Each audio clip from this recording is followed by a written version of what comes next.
Welcome to the reading A Course in Miracles, Chapter 10, The Idols of Sickness. Introduction. Nothing beyond yourself can make you fearful or loving because nothing is beyond you. Time and eternity are both in your mind and will conflict until you perceive time solely as a means to regain eternity. You cannot do this as long as you believe that anything is happening to you is caused by factors outside yourself. You must learn that time is solely at your disposal and that nothing in the world can take this responsibility from you. You can violate God's laws in your imagination, but you cannot escape from them. They were established for your protection and are as inviolate as your safety. God created nothing beside you, and nothing beside you exists, for you are a part of Him. What except Him can exist? Nothing beyond Him can happen because nothing except Him is real. Your creations add to Him as you do, but nothing is added that is different because everything has always been. What can it upset you except the ephemeral? And how can the ephemeral be real if you are God's only creation and He created you eternal? Your holy mind establishes everything that happens to you. Every response you make to everything you perceive is up to you, because your mind determines your perception of it. God does not change His mind about you, for He is not uncertain of Himself. And what He knows can be known because He does not know it only for Himself. He created you for Himself, but He gave you the power to create for yourself so you would be like Him. That is why your mind is holy. Can anything exceed the love of God? Can anything then exceed your will? Nothing can reach you from beyond it because being in God, you encompass everything. Believe this and you will realize how much is up to you. When anything threatens your peace of mind, ask yourself, has God changed His mind about me? Then accept His decision, for it is indeed changeless, and refuse to change your mind about yourself. God will never decide against you, or He would be deciding against Himself. Part 1, At Home in God. You do not know your creations simply because you would decide against them as long as your mind is split, and to attack what you have created is impossible. But remember that it is as impossible for God.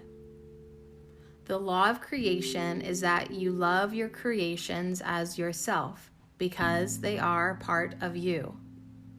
Everything that was created is therefore perfectly safe, because the laws of God protect it by His love. Any part of your mind that does not know this has banished itself from knowledge because it has not met its conditions. Who could have done this but you? Recognize this gladly, for in this recognition lies the realization that your banishment is not of God and therefore does not exist. You are at home in God, dreaming of exile, but perfectly capable of awakening to reality. Is it your decision to do so? You recognize from your own experience that what you see in dreams you think is real while you are asleep. Yet the instant you waken, you realize that everything that seemed to happen in the dream did not happen at all. You do not think this strange, even though all the laws of what you awakened to were violated while you slept. Is it not possible that you merely shifted from one dream to another without really waking? Would you bother to reconcile what happened in conflicting dreams, or would you dismiss both together if you discovered that reality is in accord with neither? You do not remember being awake. When you hear the Holy Spirit, you may feel better because loving then seems possible to you, but you do not remember yet that it once was so. And it is in this remembering that you will know it can be so again. What is possible has not yet been accomplished. Yet what has once been is so now, if it is eternal. When you remember, you will know that what you remember is eternal and therefore is now. You will remember everything the instant you desire it wholly. For if to desire wholly is to create, you will have willed away the separation, returning your mind simultaneously to your Creator and your creations. Knowing them, you will have no wish to sleep, but only the desire to waken and be glad. Dreams will be impossible because you will want only truth. And being at last your will, it will be yours.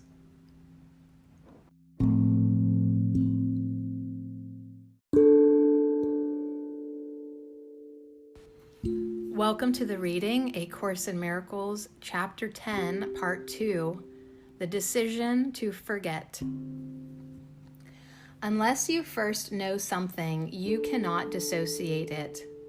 Knowledge must precede dissociation, so that dissociation is nothing more than a decision to forget. What has been forgotten then appears to be fearful, but only because the disassociation is an attack on truth. You are fearful because you have forgotten, and you have replaced your knowledge by an awareness of dreams because you are afraid of your dissociation, not of what you have dissociated. When what you have disassociated is accepted, it ceases to be fearful. Yet to give up the dissociation of reality brings more than merely lack of fear. In this decision lie joy and peace and the glory of creation. Offer the Holy Spirit only your willingness to remember, for He retains the knowledge of God and of yourself for you, waiting for your acceptance. Give up gladly everything that would stand in the way of your remembering, for God is in your memory. His voice will tell you that you are part of Him when you are willing to remember Him and know your own reality again. Let nothing in this world delay your remembering of Him, for in this remembering is the knowledge of yourself. To remember is merely to restore to your mind what is already there. You do not make what you remember. You merely accept again what is already there, but was rejected. The ability to accept truth in this world is the perceptual counterpart of creating in the kingdom. God will do His part if you will do yours. and his return in exchange for yours is the exchange of knowledge for perception. Nothing is beyond his will for you. But signify your will to remember him, and behold, he will give you everything but for the asking. When you attack, you are denying yourself. You are specifically teaching yourself that you are not what you are. Your denial of reality precludes the acceptance of God's gift because you have accepted something else in its place. If you understand that this is always an attack on truth, and truth is God, you will realize why it is always fearful. If you further recognize that you are part of God, you will understand why it is that you always attack yourself first. All attack is self-attack. It cannot be anything else. Arising from your own decision not to be what you are is an attack on your identification. Attack is thus the way in which your identification is lost, because when you attack, you must have forgotten what you are. And if your reality is God's, when you attack, you are not remembering him. This is not because he is gone, but because you are actively choosing not to remember him. If you realized the complete havoc this makes of your peace of mind, you could not make such an insane decision. You make it only because you still believe it can get you something you want. It follows then that you want something other than peace of mind, but you have not considered what it must be. Yet the logical outcome of your decision is perfectly clear, if you will only look at it. By deciding against your reality, you have made yourself vigilant against God and his kingdom. And it is this vigilance that makes you afraid to remember him.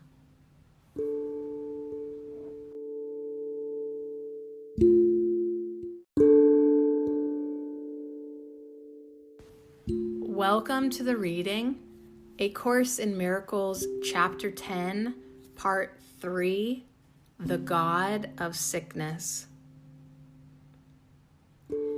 You have not attacked God, and you do love him. Can you change your reality? No one can will to destroy himself. When you think you are attacking yourself, it is a sure sign that you hate what you think you are. And this, and only this, can be attacked by you. What you think you are can be very hateful, and what this strange image makes you do can be very destructive. Yet the destruction is no more real than the image, although those who make idols do worship them. The idols are nothing, but their worshippers are the sons of God in sickness. God would have them released from their sickness and returned to his mind. He will not limit your power to help them because he has given it to you.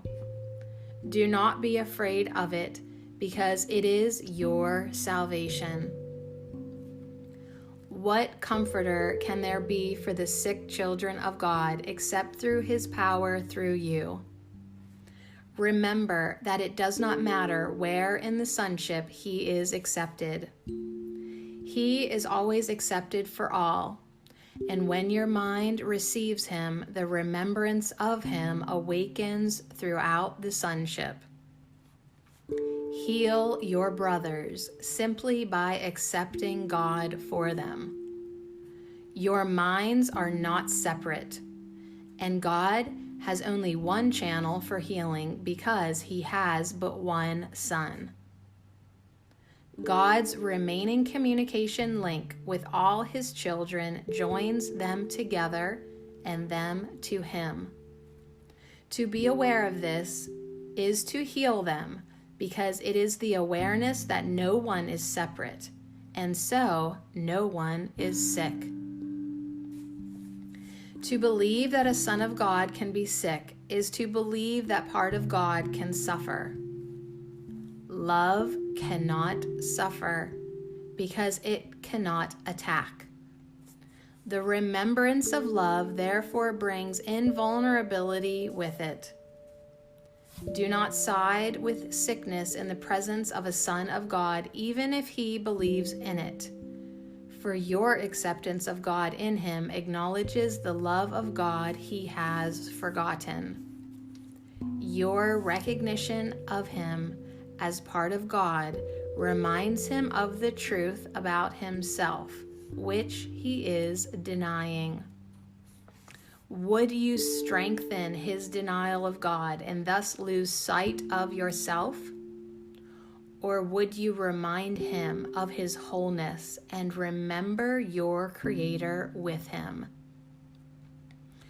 To believe a son of God is sick is to worship the same idol he does. God created love, not idolatry. All forms of idolatry are caricatures of creation, taught by sick minds too divided to know that creation shares power and never usurps it. Sickness is idolatry because it is the belief that power can be taken from you. Yet this is impossible because you are part of God, who is all power. A sick God must be an idol, made in the image of what its maker thinks he is. And that is exactly what the ego does perceive in a son of God, a sick God, self-created, self-sufficient, very vicious, and very vulnerable. Is this the idol you would worship? Is this the image you would be vigilant to save? Are you really afraid of losing this? Look calmly at the logical conclusion of the ego's thought system and judge whether its offering is really what you want, for this is what it offers you. To obtain this, you are willing to attack the divinity of your brothers and thus lose sight of yours. And you are willing to keep it hidden, to protect an idol you think will save you from the dangers for which it stands, but which do not exist. There are no idolaters in the kingdom, but there is great appreciation for everything that God created because of the calm knowledge that each one is part of him. God's Son knows no idols, but he does know his Father. Health in this world is the counterpart of value in heaven. It is not my merit that I contribute to you, but my love, for you do not value yourself. When you do not value yourself, you become sick. But my value of you can heal you, because the value of God's Son is one. When I said, "My peace I give unto you," I meant it. Peace comes from God through me to you. It is for you, although you may not ask for it. When a brother is sick, it is because he is not asking for peace, and therefore does not know he has it. The acceptance of peace is the denial of illusion, and sickness is an illusion. Yet every son of God has the power to deny illusions anywhere in the kingdom, merely by denying them completely in himself. I can heal you because I know you. I know your value for you, and it is this value that makes you whole. A whole mind is not idolatrous and does not know of conflicting laws. I will heal you merely because I have only one message, and it is true. Your faith in it will make you whole when you have faith in me. I do not bring God's message with deception, and you will learn this as you learn that you always receive as much as you accept. You could accept peace now for everyone and offer them perfect freedom from all illusions because you heard his voice. But have no other gods before him, or you will not hear. God is not jealous of the gods you make, but you are. You would save them and serve them because you believe that they made you. You think they are your father because you are projecting onto them the fearful fact that you made them to replace God. Yet, when they seem to speak to you, remember that nothing can replace God, and whatever replacements you have attempted are nothing. Very simply then, you may believe you are afraid of nothingness, but you are really afraid of nothing. And in that awareness, you are healed. You will hear the God you listen to.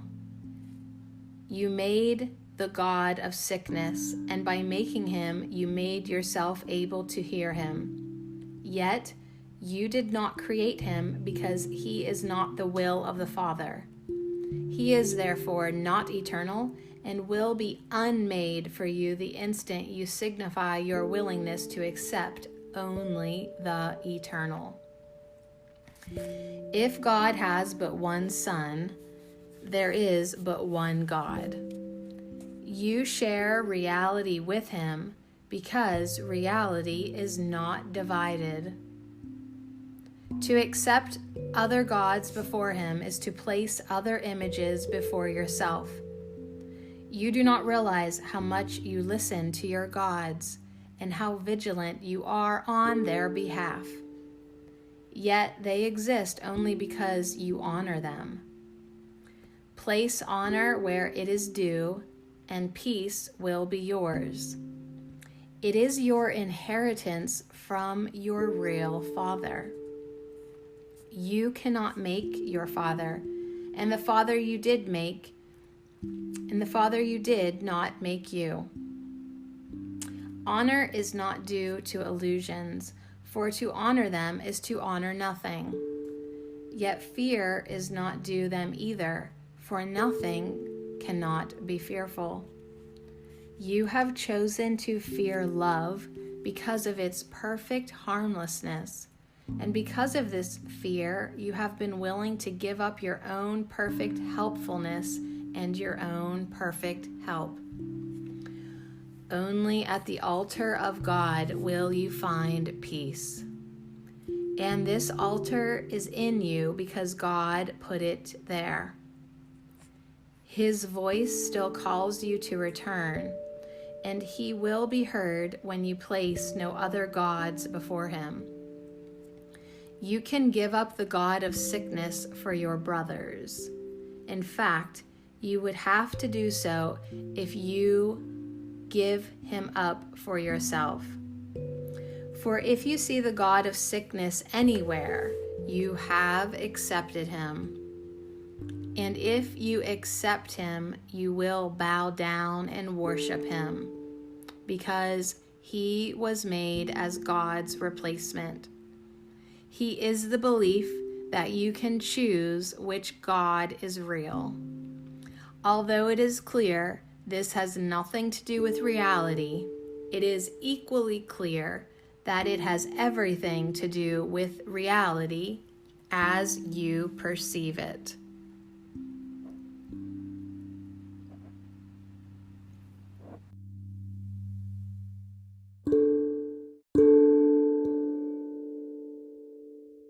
Welcome to the reading A Course in Miracles, Chapter 10, Part 4, The End of Sickness.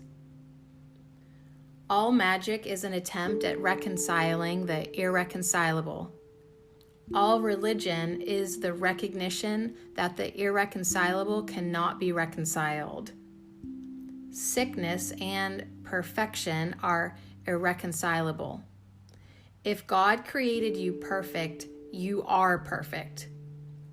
If you believe you can be sick, you have placed other gods before him. God is not at war with the god of sickness you made, but you are. He is the symbol of deciding against God, and you are afraid of him because he cannot be reconciled with God's will. If you attack him, you will make him real to you. But if you refuse to worship him in whatever form he may appear to you, and wherever you think you see him, he will disappear into the nothingness out of which he was made. Reality can dawn only on an unclouded mind. It is always there to be accepted, but its acceptance depends on your willingness to have it. To know reality must involve the willingness to judge unreality for what it is. To overlook nothingness is merely to judge it correctly, and because of your ability to evaluate it truly, to let it go. Knowledge cannot dawn on a mind full of illusions, because truth and illusions are irreconcilable. Truth is whole and cannot be known by part of a mind. The sonship cannot be perceived as partly sick, because to perceive it that way is not to perceive it at all. If the sonship is one, it is one in all respects. Oneness cannot be divided. If you perceive other gods, your mind is split, and you will not be able to limit the split, because it is the sign that you have removed part of your mind from God's will. This means it is out of control. To be out of control is to be out of reason. And then the mind does become unreasonable. By defining the mind wrongly, you perceive it as functioning wrongly. God's laws will keep your mind at peace, because peace is his will, and his laws are established to uphold it. His are the laws of freedom, but yours are the laws of bondage. Since freedom and bondage are irreconcilable, their laws cannot be understood together. The laws of God work only for your good, and there are no other laws beside his. Everything else is merely lawless and therefore chaotic. Yet God himself has protected everything he created by his laws. Everything that is not under them does not exist. Laws of chaos is a meaningless term. Creation is perfectly lawful, and the chaotic is without meaning, because it is without God. You have given your peace to the gods you made, but they are not there to take it from you, and you cannot give it to them. You are not free to give up freedom, but only to deny it. You cannot do what God did not intend, because he did not intend does not happen. Because what he did not intend does not happen. Your gods do not bring chaos. You are endowing them with chaos and accepting it of them. All this has never been. Nothing but the laws of God have ever been, and nothing but His will ever be. You were created through His laws and by His will, and the manner of your creation established you a creator. What you have made is so unworthy of you that you could hardly want it if you were willing to see it as it is. You will see nothing at all, and your vision will automatically look beyond it to what is in you and all around you. Reality cannot break through the obstructions you interpose, but it will envelop you completely when you let them go. When you have experienced the protection of God, the making of idols seems inconceivable. There are no strange images in the mind of God, and what is not in His mind cannot be in yours, because you are of one mind, and that mind belongs to Him. It is yours because it belongs to Him, for to Him ownership is sharing. And if it is so for Him, it is so for you. His definitions are His laws, for by them He established the universe as what it is. No false gods you attempt to interpose between yourself and your reality affect truth at all. Peace is yours because God created you, and He created nothing else. The miracle is the act of a Son of God who has laid aside all false gods and calls on His brothers to do likewise. It is an act of faith because it is the recognition that his brother can do it. It is a call to the Holy Spirit in his mind, a call that is strengthened by joining. Because the miracle worker has heard God's voice, He strengthens it in a sick brother by weakening his belief in sickness, which he does not share. The power of one mind can shine into another because all the lamps of God were lit by the same spark. It is everywhere and it is eternal. In many only the spark remains, for the great rays are obscured. Yet God has kept the spark alive so that the rays can never be completely forgotten.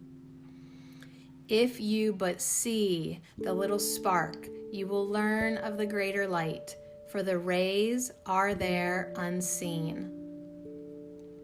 Perceiving the spark will heal, but knowing the light will create. Yet in the returning, the little light must be acknowledged first, for the separation was a descent from magnitude to littleness.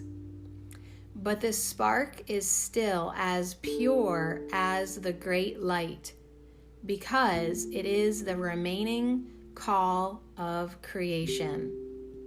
Put all your faith in it, and God Himself will answer you.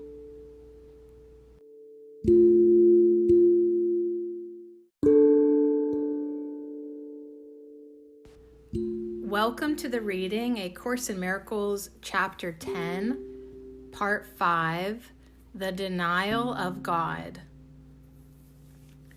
The rituals of the god of sickness are strange and very demanding. Joy is never permitted, for depression is the sign of allegiance to him. Depression means that you have forsworn God. Many are afraid of blasphemy, but they do not understand what it means. They do not realize that to deny God is to deny their own identity. And in this sense, the wages of sin is death.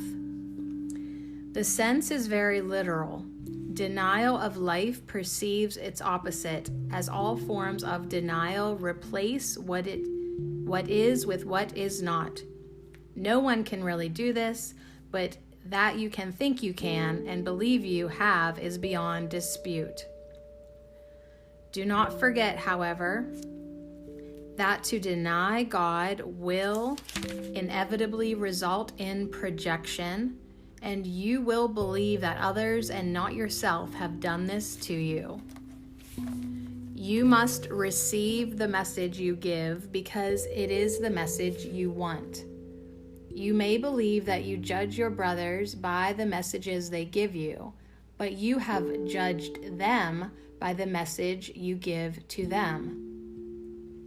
Do not attribute your denial of joy to them, or you cannot see the spark in them that would bring joy to you. It is the denial of the spark that brings depression. For whenever you see your brothers without it, you are denying God. Allegiance to the denial of God is the ego's religion.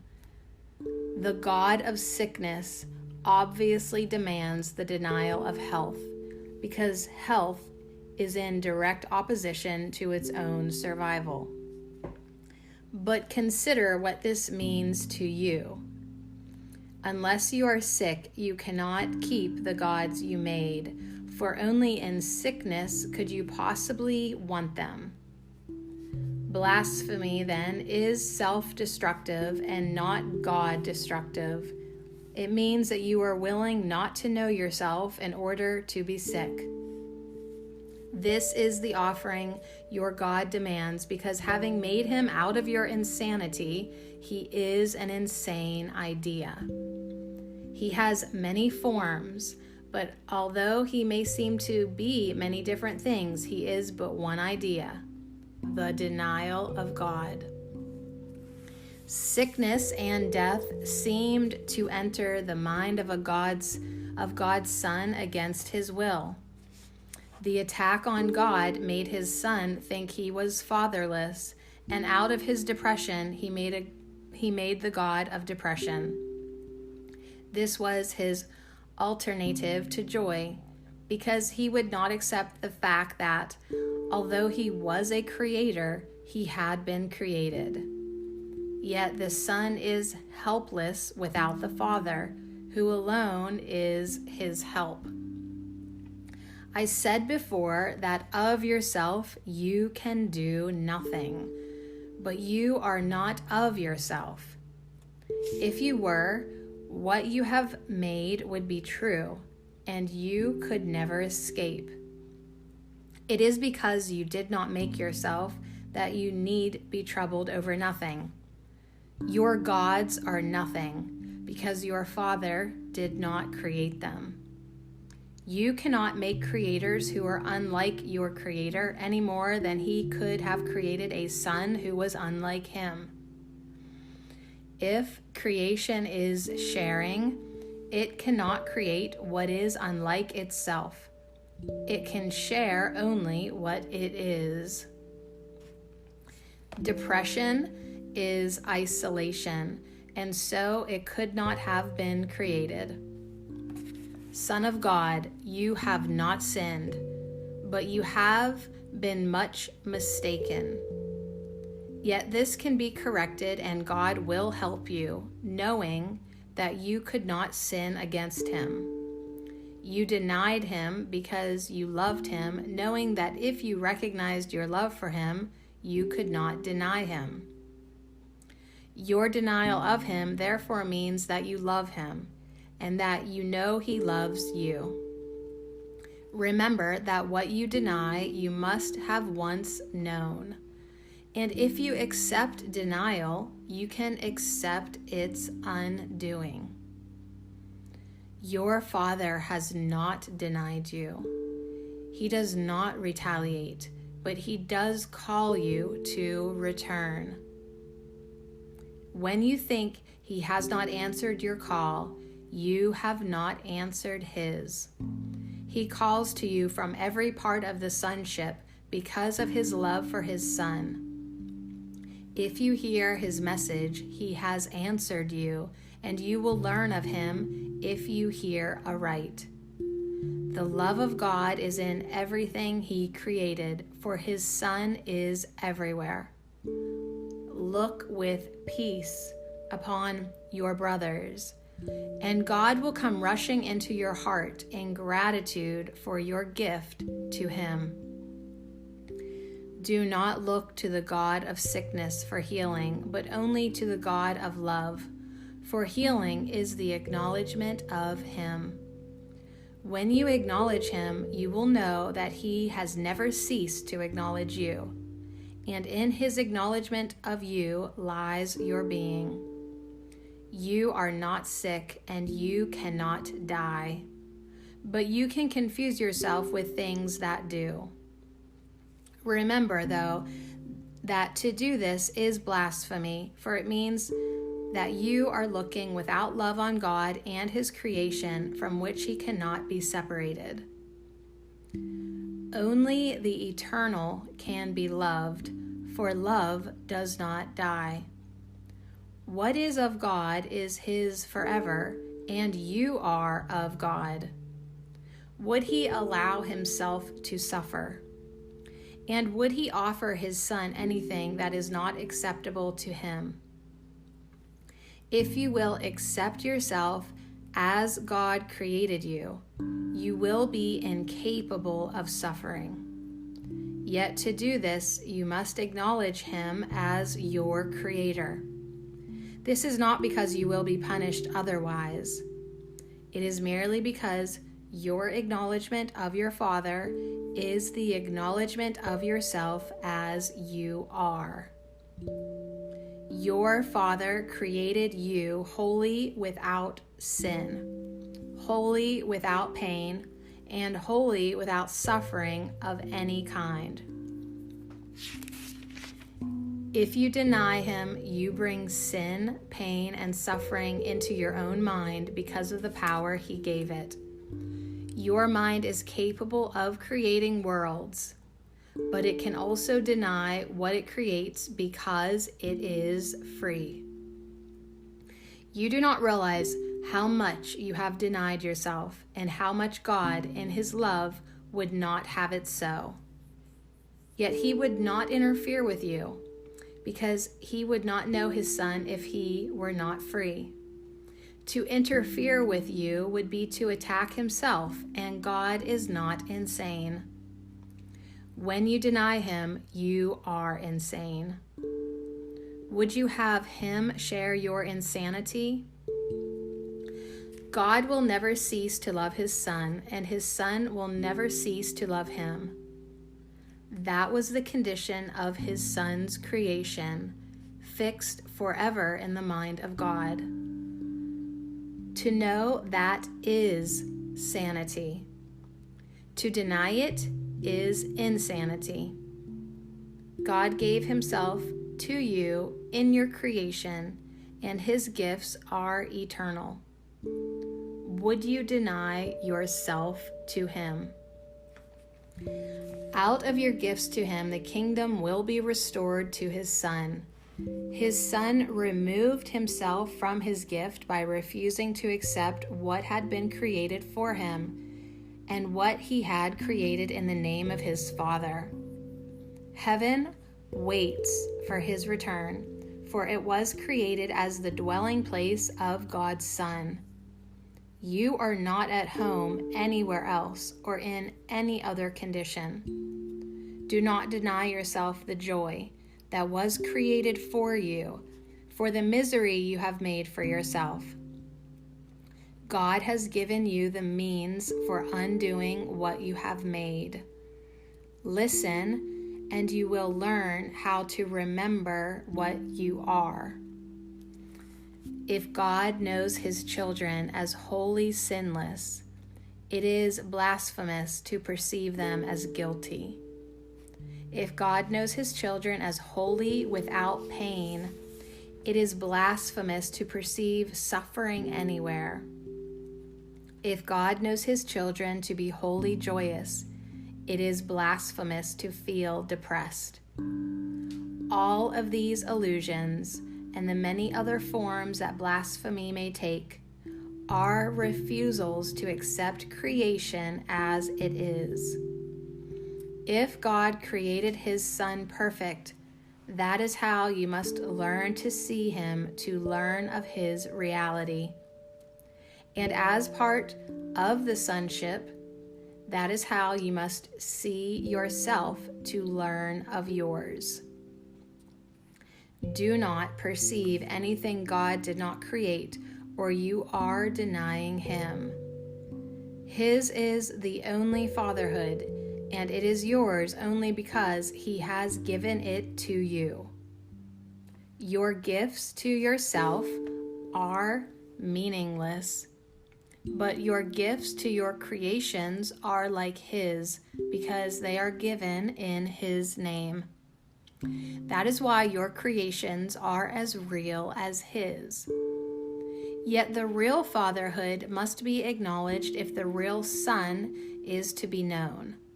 You believe that the sick things you have made are your real creations because you believe that the sick images you perceive are the sons of God. Only if you accept the fatherhood of God will you have anything, because his fatherhood gave you everything. That is why to deny him is to deny yourself. Arrogance is the denial of love, because love shares and arrogance withholds. As long as both appear to you to be desirable, the concept of choice, which is not of God, will remain with you. While this is not true in eternity, it is true in time, so that while time lasts in your mind, there will be choices. Time itself is your choice. If you would remember eternity, you must look only on the eternal. If you allow yourself to become preoccupied with the temporal, you are living in time. As always, your choice is determined by what you value. Time and eternity cannot both be real because they contradict each other. If you will accept only what is timeless as real, you will begin to understand eternity and make it yours.